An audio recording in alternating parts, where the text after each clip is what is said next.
Vamos agora resolver alguns exemplos. Dessa lista eu vou resolver alguns exemplos, outros exercícios dessa lista eu deixo para vocês resolverem. Então, o primeiro diz o seguinte. No primeiro nós temos 4 gráficos. Cada um representa um lugar das raízes de um sistema hipotético. Então, no item exercício A eu quero saber, baseado no lugar das raízes de cada sistema, qual que é a ordem de cada sistema. Bom, você sabe que um sistema pode ser de primeira ordem, segunda ordem, terceira, depende do grau do polinômio, do denominador da FTM-F. Então aqui você pode observar que este primeiro lugar das raízes tem 2 ramos. Portanto, 2 locais para polos de malha fechada. Então esse sistema representado pelo lugar das raízes do gráfico 1 é um sistema de segunda ordem.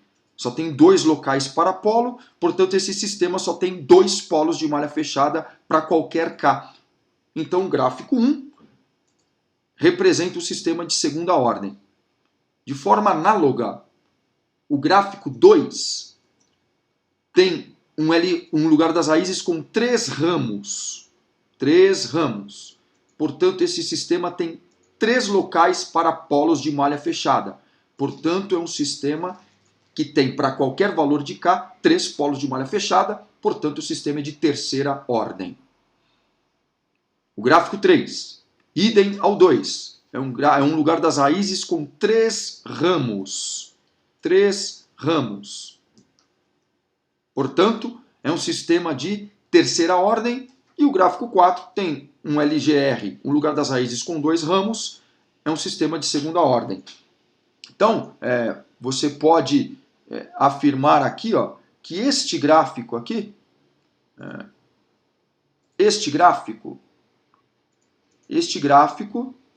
ele tem, o gráfico 1, ele tem 2 ramos.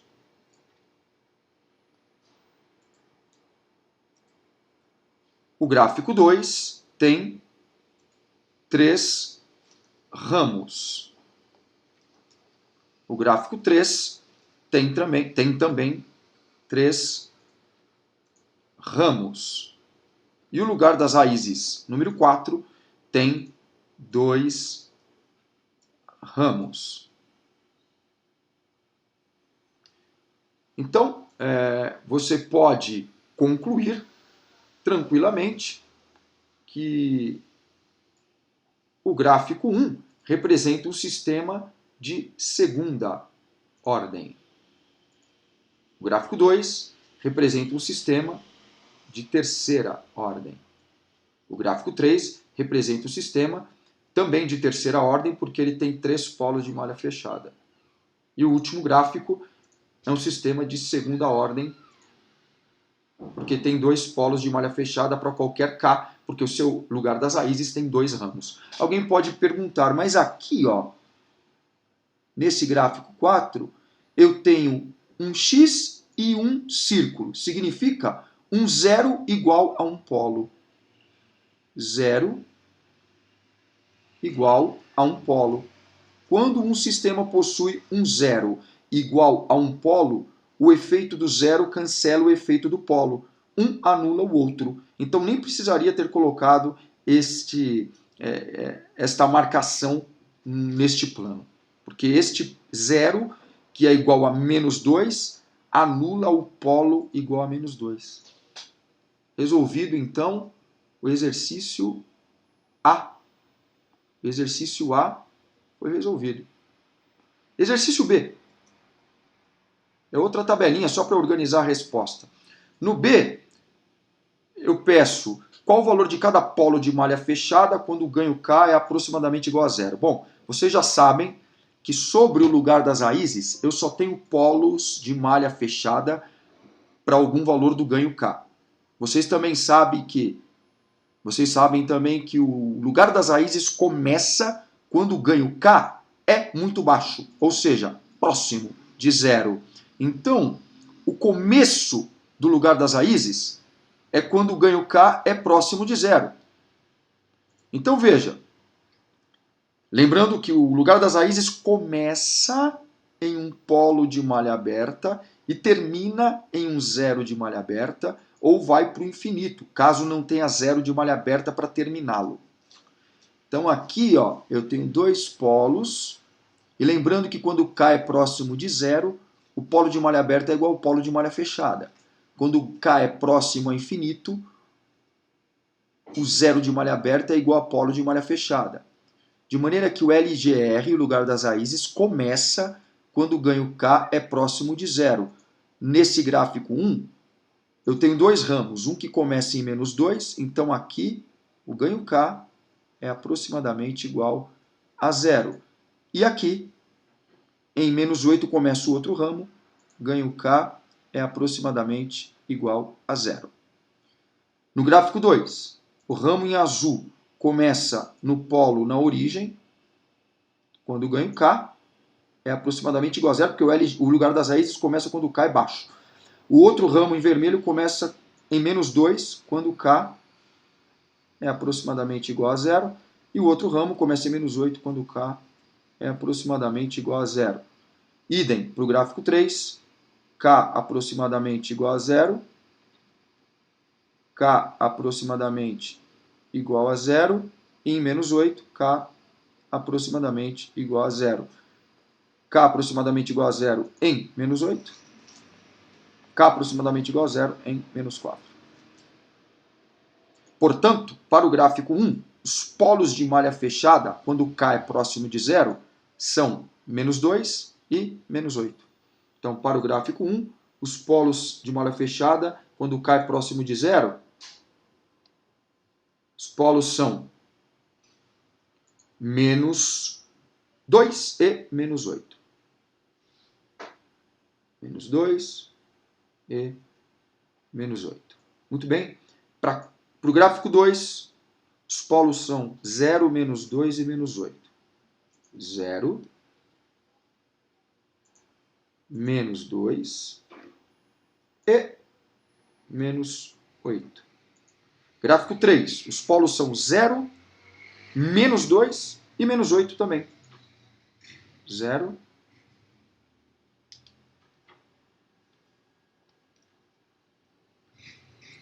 zero,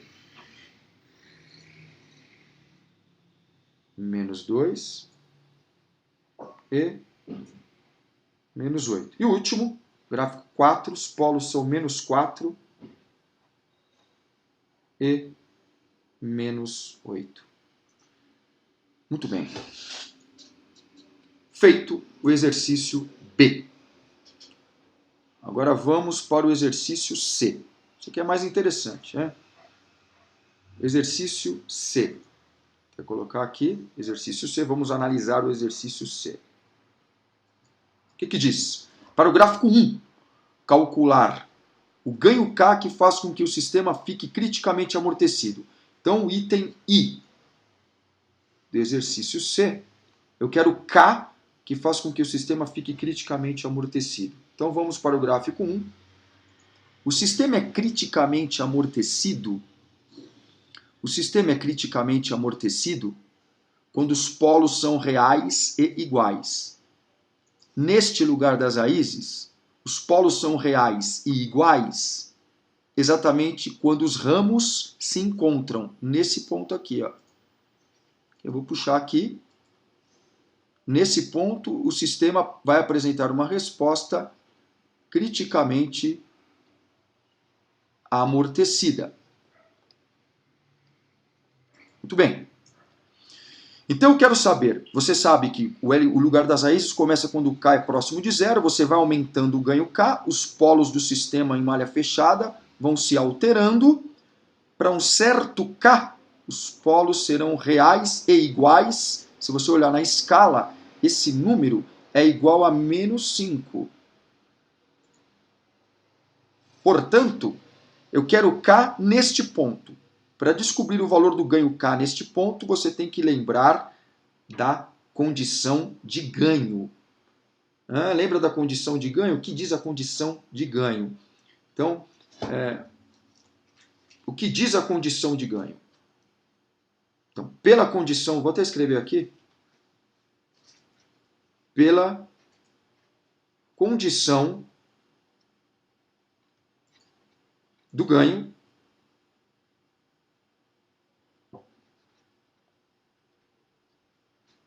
em qualquer ponto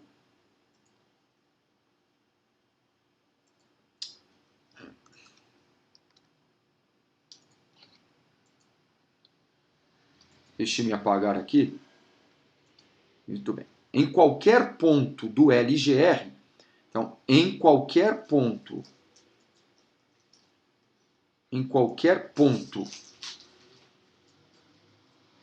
do lugar das raízes, o ganho K é igual, que está na teoria. O ganho K vai ser igual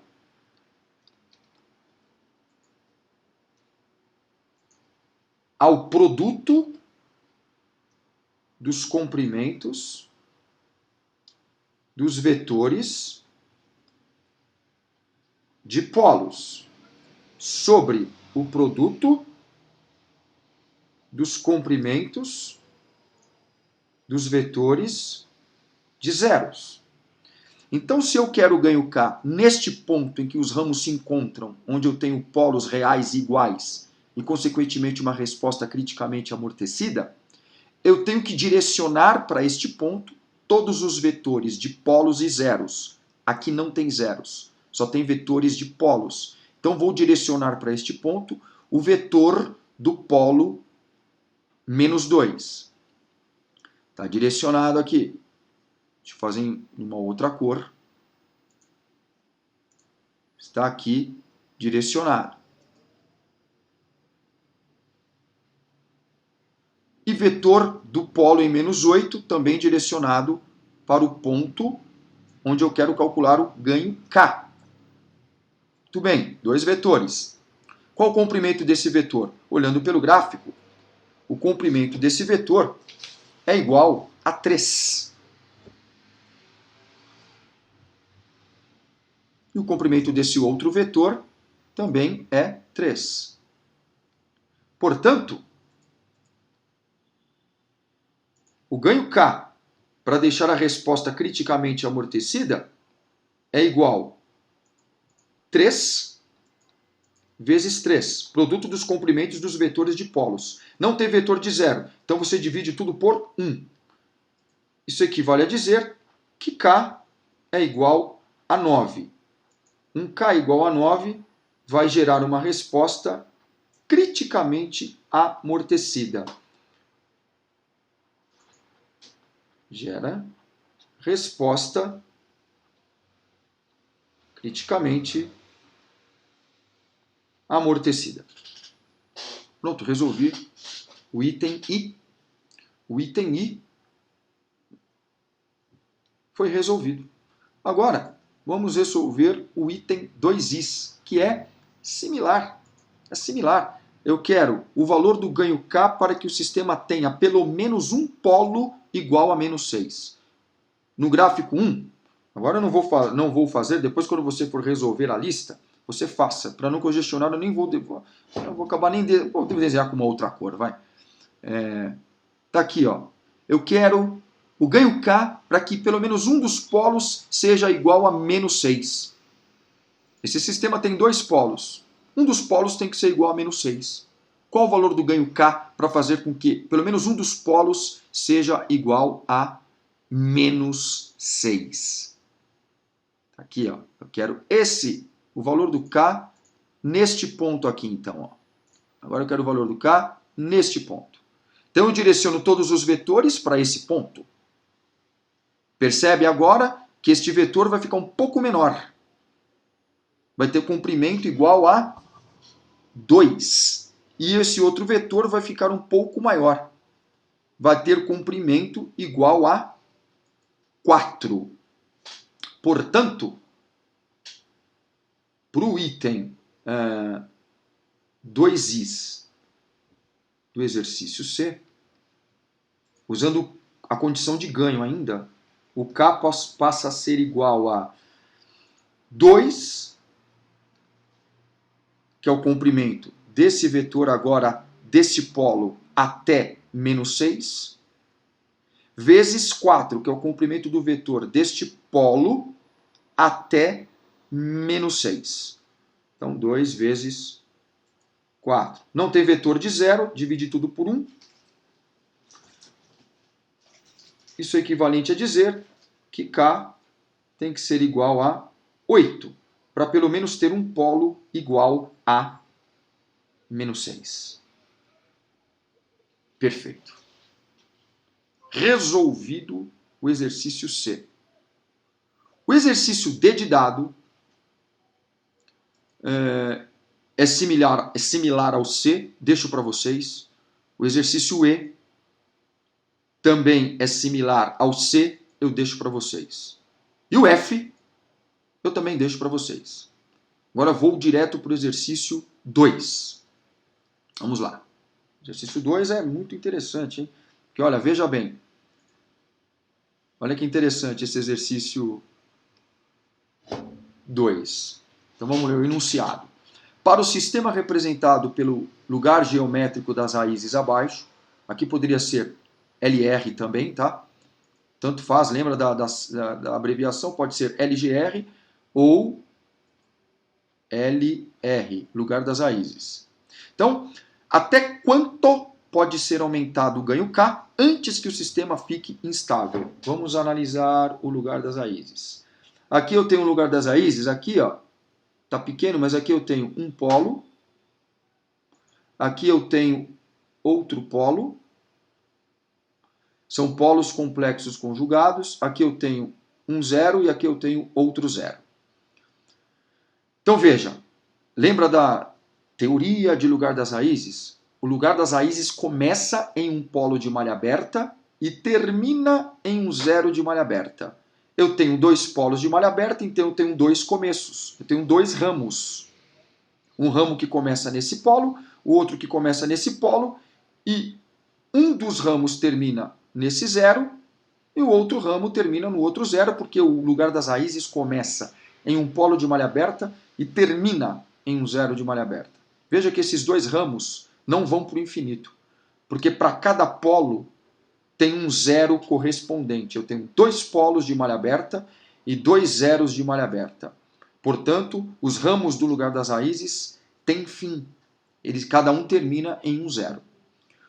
Além disso, o lugar das raízes começa quando o ganho K é aproximadamente igual a zero. Então aqui, ganho K é aproximadamente igual a zero. E termina quando o ganho K é aproximadamente infinito, ou seja, um valor muito grande. K é aproximadamente igual a infinito. Perfeito. Eu quero saber até quanto eu posso aumentar o K, porque conforme eu vou aumentando o ganho K, os polos vão se deslocando, vão se alterando. Conforme eu mostrei na introdução do lugar das raízes em que eu fiz aquela tabela. Então veja, veja que para cá muito baixo, os polos de malha fechada têm parte real positiva. Parte real positiva. Aqui é o semiplano direito. E desse zero para a esquerda é o semiplano esquerdo, semiplano de estabilidade. Então, enquanto os polos de malha fechada estiverem no semiplano direito, o sistema vai possuir polos de malha fechada com parte real positiva, portanto o sistema será instável. Vai aumentando o ganho K, os polos vão se deslocando. Chega um momento que para um certo ganho K, os polos estarão em cima do eixo imaginário. Em cima do eixo imaginário. Aqui é o eixo imaginário, tá? Quem não lembra? Isso aqui é o J ômega. J ômega D. Então, para um certo K, os polos estarão aqui, ó.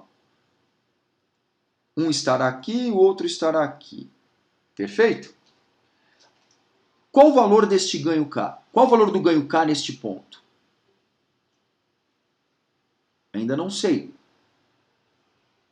Só que eu sei o seguinte, qualquer K maior que este K vai fazer com que os polos passem a ter parte real negativa. Aí o sistema ficará estável Enquanto eu tiver um ganho K no sistema menor que este K, eu vou chamar de KC, K crítico. Tá? Vou chamar de K crítico. Enquanto eu tiver um ganho K menor que KC, os polos estarão aqui, ó, no semiplano direito.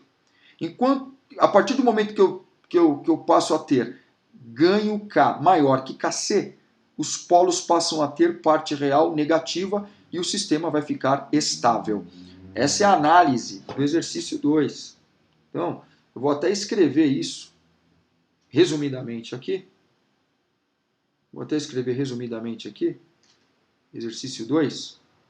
Vou escrever resumidamente que para K menor do que KC implica em um sistema instável. Agora, para qualquer K maior que KC implica em um sistema estável. É só olhar aqui. Para qualquer K menor que KC, os polos de malha fechada têm parte real positiva. E para qualquer K maior que KC, os polos passam a ter parte real negativa, que garante estabilidade. Então, para esse sistema, eu quero saber até quanto eu posso aumentar o ganho K. A partir de um valor de K maior que KC, você pode aumentar o ganho K até infinito. Então, para qualquer K maior do que KC, eu garanto uma resposta estável. Temos que então descobrir o valor do KC. Como é que eu descubro o valor do KC? KC está sobre o lugar das raízes. KC está sobre o lugar das raízes. Então, qualquer K sobre o lugar das raízes, você pode calcular usando a condição de ganho. A condição de ganho. Qual o valor do ganho KC?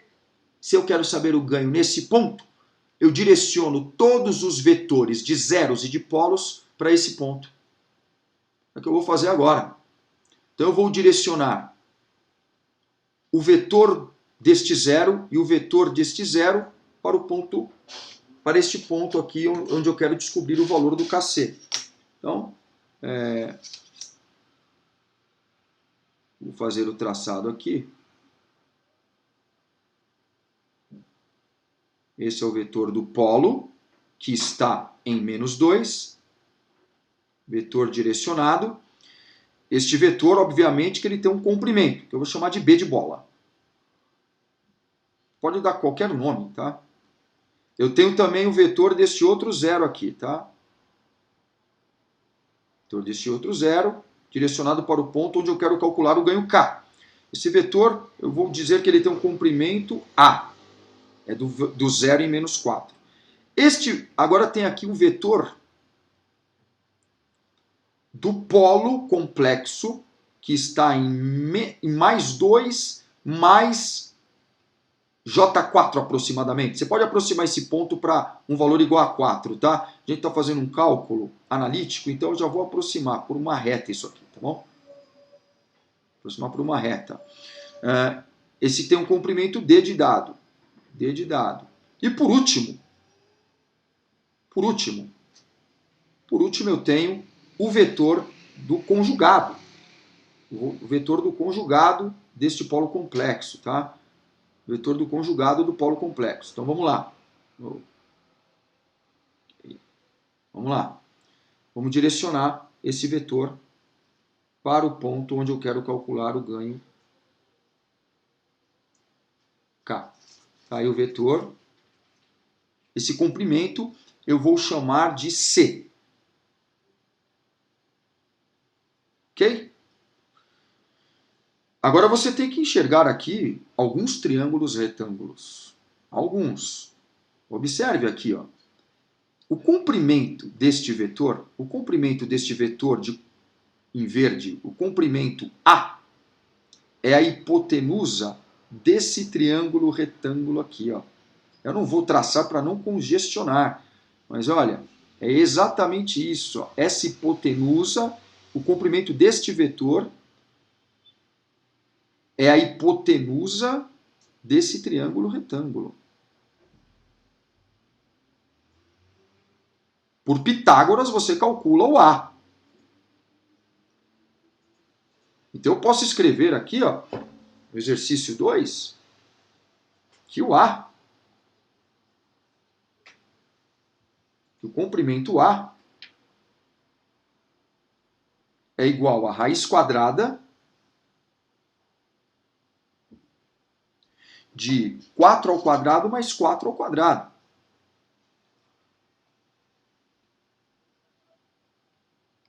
Que dá aproximadamente 5,66.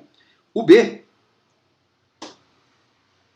também é a hipotenusa desse outro triângulo retângulo. Então, B de bola é igual a raiz quadrada de 2 ao quadrado mais 4 ao quadrado. Que vai dar aproximadamente igual a 4,47.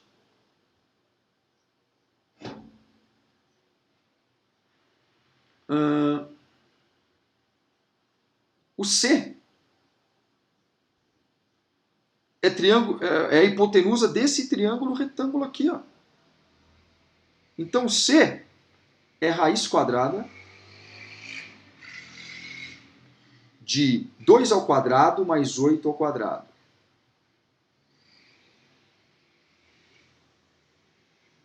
Vai dar aproximadamente igual a 8,25. Muito bem. E o D? Eu aproximei para uma reta. Aqui é um pequeno triângulo retângulo, eu posso aproximar para uma reta, então eu posso concluir, aproximar aí o D para um valor igual a 2. Então, D imediato é aproximadamente igual a 2. Muito bem.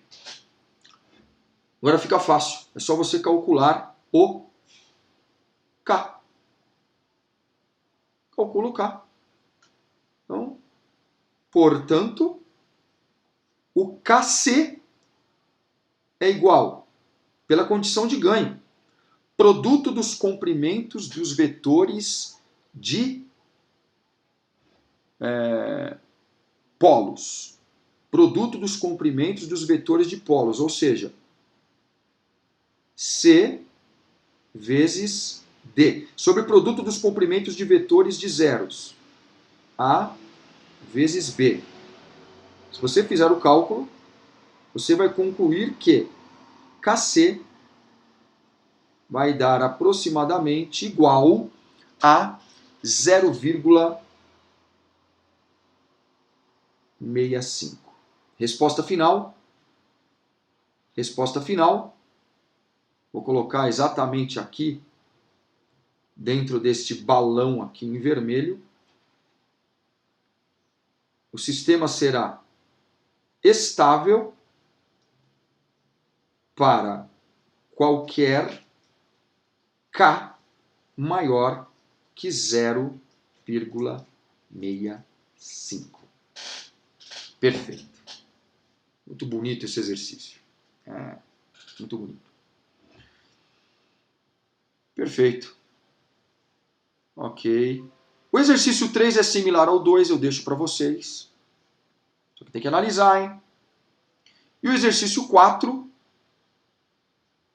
tem 5 itens. Os itens A, B e C ficam para vocês. E os itens D e E eu resolvo agora como exemplo. Vou resolver então os exercícios D e E. No D, a FTMA, a função de transferência em malha aberta, é dada por K sobre S vezes S mais 7. Eu quero o esboço do lugar das raízes. Então, eu vou, usando aquelas regras de construção do esboço do lugar das raízes, eu vou construir o LGR desse sistema.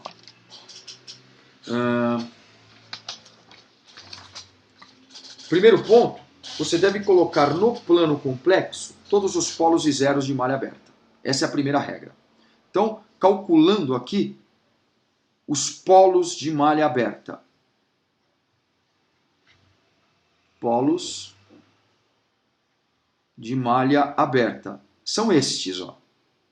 0 e menos 7. 0 e menos 7. Agora, os zeros de malha aberta, obviamente, esse sistema não tem zeros. Então, que o numerador é uma constante. Zeros de malha aberta não tem. Então, no plano complexo, você deve colocar todos os zeros e polos de malha aberta. Então, eu vou colocar aqui, vou desenhar aqui meu plano complexo, tá? O eixo real.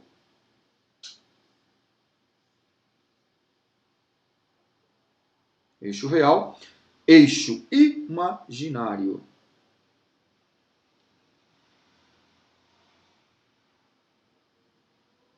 Eixo imaginário. Perfeito. Então, aqui será o J ômega D e aqui o alfa. Tem algum zero de malha aberta? Não tem. Só tem polos de malha aberta. E os polos são origem, representado por um X.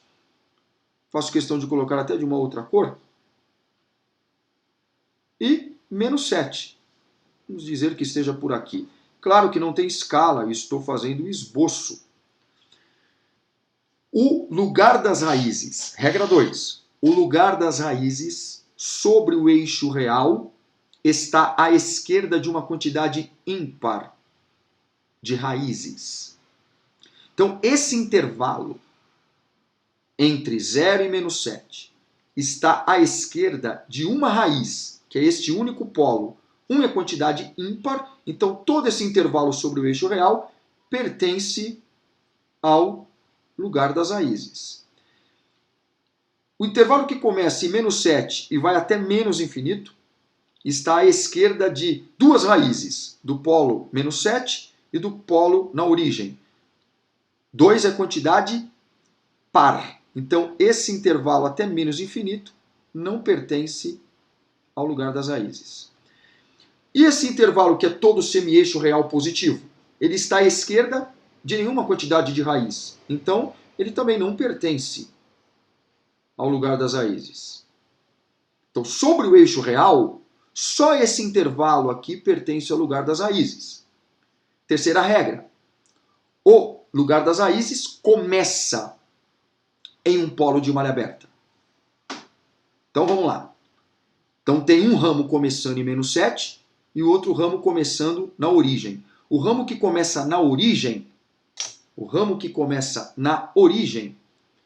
ele vai para a esquerda. Porque para a direita, sobre o eixo real, é um intervalo que não pertence ao lugar das raízes. Então, o ramo que começa na origem vai para a esquerda. O ramo que começa na origem vai para a esquerda. Estou fazendo na cor azul. Eu vou até destacar para ficar mais visível. Na cor verde, desculpa, para ficar mais visível.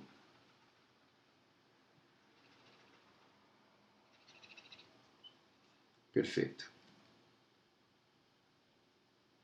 Ok? Deixa eu destacar de uma maneira mais sutil, né?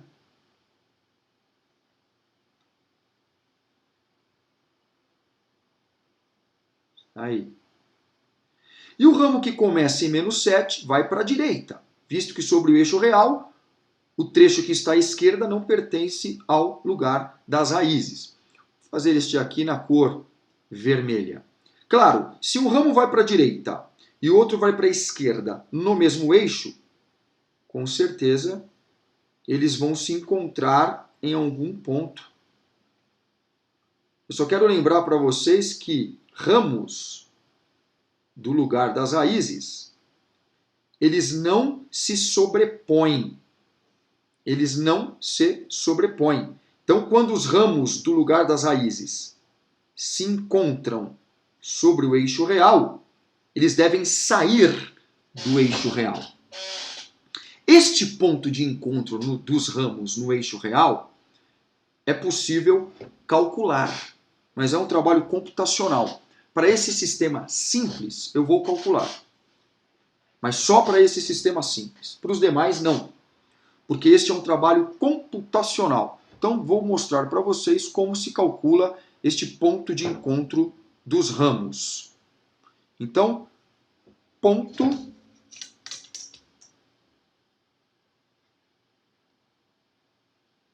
de encontro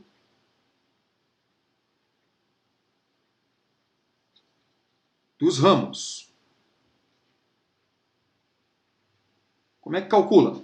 Bom, você sabe que a FTMF, a função de transferência em malha fechada, para um sistema com realimentação negativa, é G sobre 1 mais GH. Suprimi o S de Laplace, só para não congestionar. O denominador aqui é o que produz os polos. Você calcula os polos a partir do polinômio do denominador, igualando-o a zero. Então, 1 mais GH é igual a zero para o cálculo dos polos. Lembrando que G vezes H, vocês sabem isso já faz tempo, é a função de transferência em malha aberta. Vou isolar G vezes H. Então, isso equivale a dizer que G vezes H é igual a menos 1. No nosso caso, a FTMA é K sobre S vezes S mais 7. Então, eu posso escrever que, portanto, K sobre S vezes S mais 7 é igual a menos 1. Vou, de uma vez, aplicar a distributiva aqui. Vou aplicar a distributiva aqui nesse polinômio. E já vou multiplicar por menos 1. Então, isso equivale a dizer que o K é igual a menos S ao quadrado menos 7S. Guarda isso. Você sabe que neste ponto de encontro dos ramos no eixo real, o S de Laplace só tem parte real. Então, eu posso afirmar aqui que no eixo real,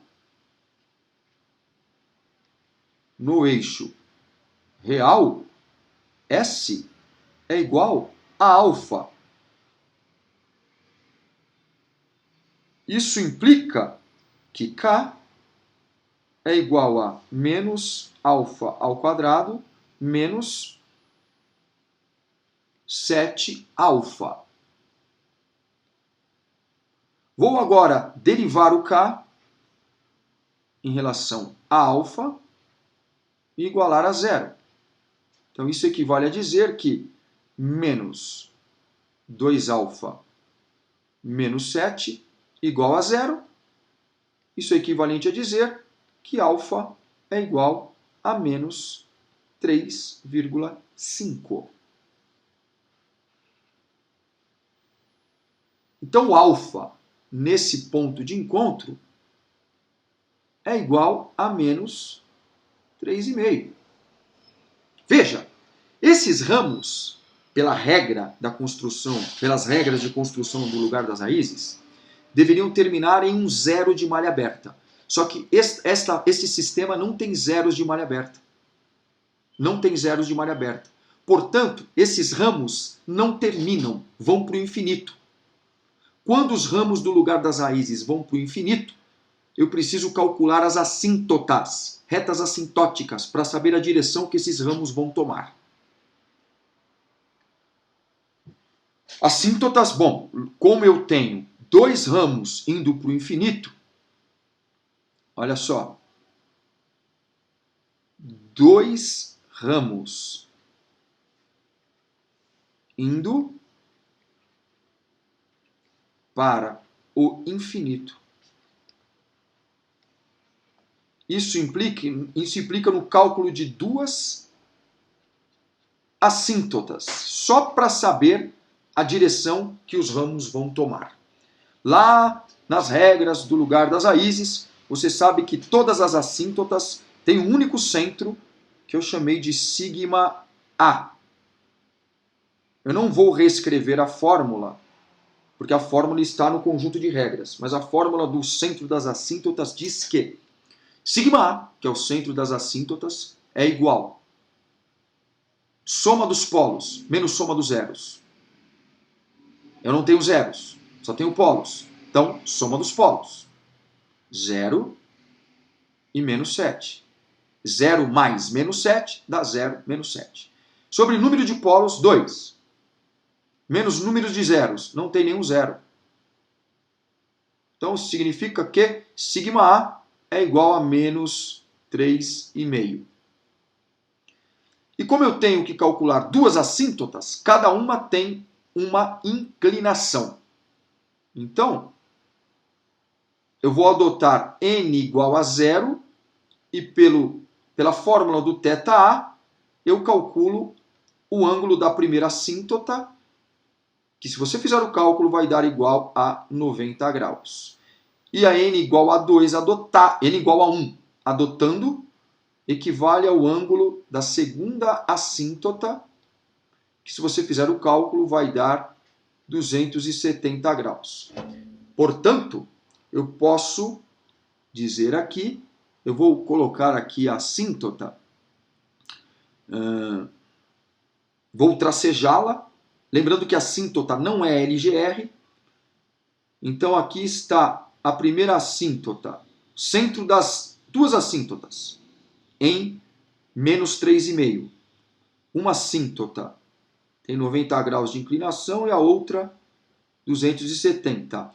Então, um ramo sobe e o outro ramo desce.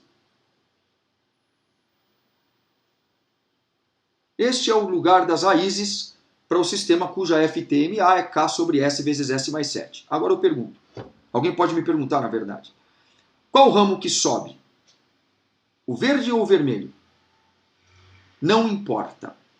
O importante é o formato é a forma do lugar das raízes. Então não importa qual ramo vai subir, qual ramo vai descer. Outro detalhe importante, você pode observar que o centro das assíntotas,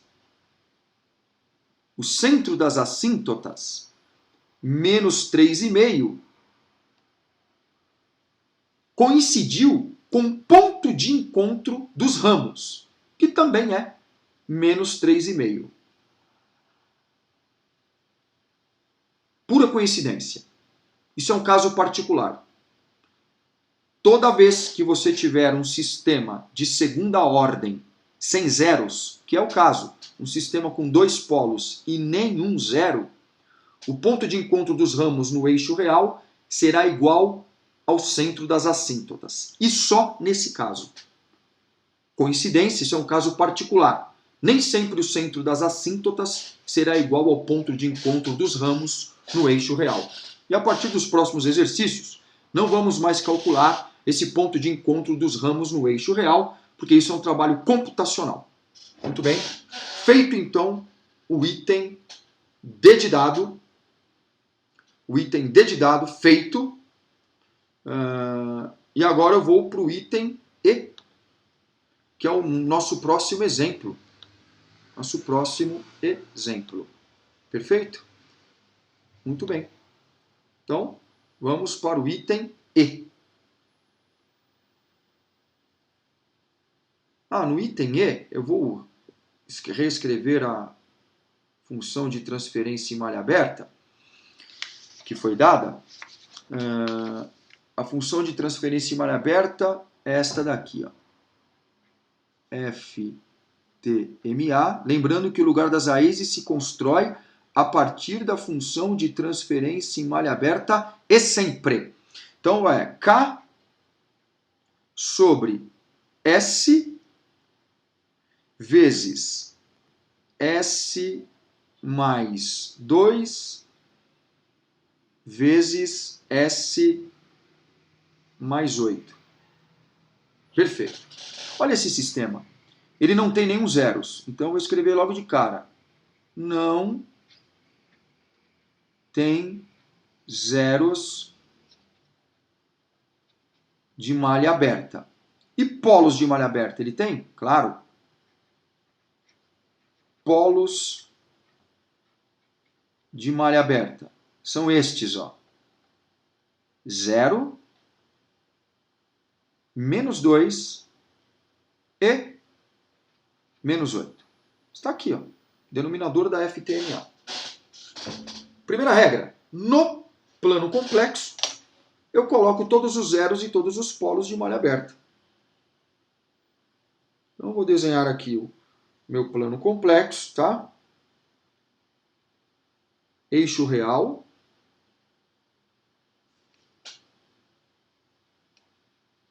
Alfa. Eixo imaginário.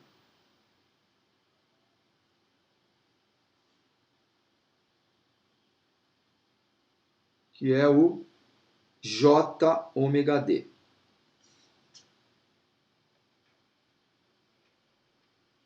Perfeito? Tá aqui.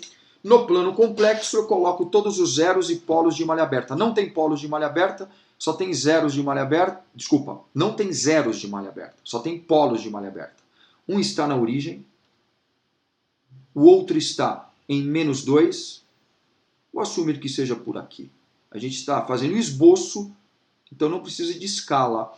E o outro polo está em menos 8. Muito bem. Aqui você pode observar que vai ser o lugar das raízes com 3 ramos, porque eu tenho 3 polos de malha aberta e o lugar das raízes começa em um polo de malha aberta. Então eu vou ter 3 começos, ou seja, 3 ramos. Então vou desenhar aqui o ramo que começa em menos 2. Vai para a direita ou esquerda? O ramo que começa na origem, direita ou esquerda? Tem que fazer aquela análise. Sobre o eixo real, o intervalo que pertence ao lugar das raízes é aquele intervalo que está à esquerda de uma quantidade ímpar de polos mais zeros, de uma quantidade ímpar de raízes. Então, olha, esse intervalo está à esquerda de uma raiz, que é este polo na origem. Então, este intervalo todo, até menos 2, pertence ao LGR. Então, vou colocar aqui, ó, que pertence ao LGR. Pertence ao lugar das raízes. Esse intervalo entre menos 2 e menos 8 está à esquerda de uma raiz, que é este polo igual a menos 2, e de outra raiz, que é este polo na origem. Então está à esquerda de 2 raízes. 2 é a quantidade par. Então esse intervalo não pertence ao lugar das raízes. E esse intervalo, que começa em menos 8 e vai até menos infinito, está à esquerda de 3 raízes, menos 8, menos 2 e origem. 3 é a quantidade ímpar. Então esse intervalo todo pertence ao lugar das raízes. Portanto, o ramo, pessoal, que começa em menos 2, só pode ir para a direita, porque para a esquerda é um intervalo que não pertence ao lugar das raízes. Então, vou destacar aqui. O ramo que começa na origem só pode ir para a esquerda, porque para a direita é o semi-eixo real positivo que está à esquerda de nenhuma quantidade de raízes. Então esse intervalo todo não pertence ao lugar das raízes. Então o ramo que começa na origem só pode ir para a esquerda. O ramo que começa na origem vai para a esquerda. O ramo que começa em menos 2 vai para a direita. No mesmo eixo, obviamente, que eles vão se encontrar e não se sobrepõem. Dá para calcular esse ponto de encontro? Dá, mas é um trabalho computacional. Então esses dois ramos se encontram aqui. E o outro ramo começa em menos 8 e só pode ir para a esquerda. Porque para a direita, sobre o eixo real, não pertence ao lugar das raízes. Então o ramo que começa em menos 8 vai para a esquerda. Muito bem. Tá aí, indo para a esquerda. Perfeito. Lembra que quando os ramos sobre o eixo real se encontram, eles devem sair do eixo real. E observando bem aqui, como não tem zeros de malha aberta, nenhum dos três ramos termina. Todos os três ramos irão para o infinito. Portanto, eu preciso saber a direção que cada um vai tomar através do cálculo das assíntotas. Então, vamos de novo. Eu tenho três ramos indo para o infinito. Três ramos indo para o infinito.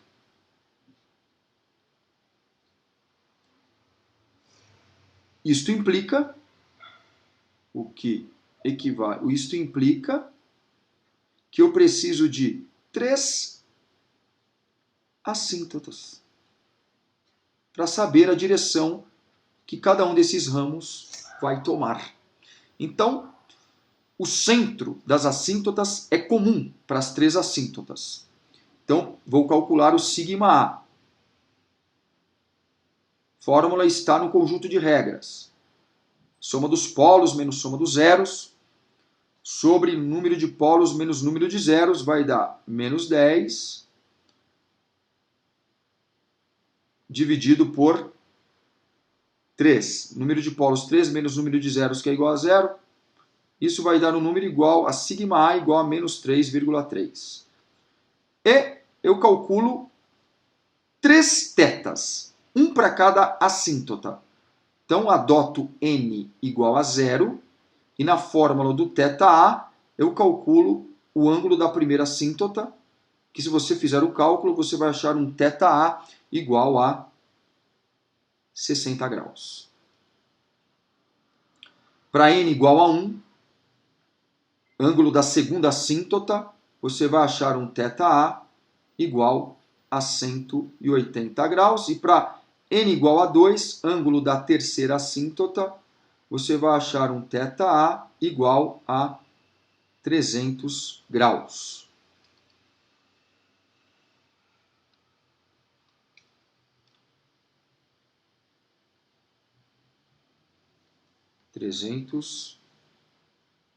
Graus.